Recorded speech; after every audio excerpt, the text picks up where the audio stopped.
यार प्रियंका, अपनी जॉब के कारण ना हम मम्मी का ध्यान नहीं रख पाएंगे। उनकी देखभाल कौन करेगा? क्यों ना मम्मी को वृद्धाश्रम में छोड़ाए, वहां पे ना उनकी देखभाल भी होती रहेगी और कभी कभार ना उनसे मिलते भी रहेंगे। सुनो जी, पैसा कमाने के लिए तो पूरी जिंदगी पड़ी है, लेकिन माँ का आशीर्वाद जितना भी मिले ना उतना ही कम होता है। उनके लिए पैसों से ज्यादा जरूरी हम दोनों के साथ रहना जरूरी है। वैसे भी मैं तो जॉब करती हूँ ना, तो मैं अपनी जॉब छोड़ दूंगी।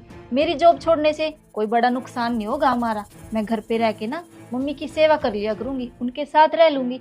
और वैसे भी मम्मी ज्यादा जरूरी है हमारे लिए, पैसा नहीं। और रही बात पैसे की, तो मैं घर पे रह के ना बच्चों को ट्यूशन पढ़ा लिया करूंगी। इससे मम्मी की भी देखभाल होती रहेगी।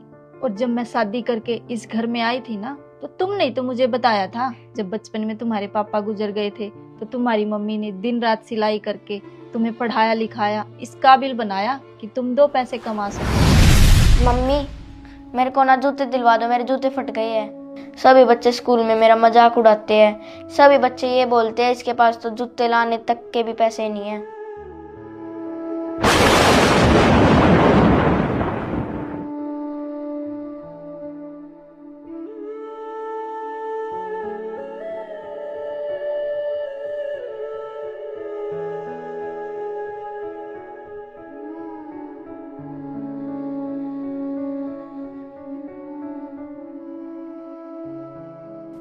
अच्छा हुआ टाइम से ना सूट की सिलाई आ गई।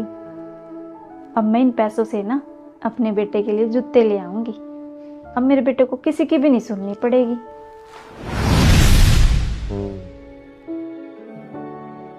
तुम्हारी मम्मी ने तुम्हें कभी अकेला पड़ोसन के पास तक भी नहीं छोड़ा, कारण क्योंकि तुम्हारी कोई अच्छे से दूसरा देखभाल नहीं करेगा। तुम्हें शर्म आनी चाहिए। तुम आज मम्मी को अकेले वृद्धाश्रम छोड़ने की बात कर रहे हो, जिन्होंने कभी तुम्हें अकेला तक नहीं छोड़ा। तुम चाहे कुछ भी कहो, मैं मम्मी को कभी भी अकेला नहीं छोड़ दूंगी अंत तक। और आगे से तुमने ये बात कही ना, मैं ही तुम्हें तलाक दे के चली जाऊंगी। अकेली नहीं जाऊंगी, मम्मी को साथ लेके जाऊंगी। हे भगवान, तेरा लाख लाख शुक्र, तूने ऐसे बच्चे दिए।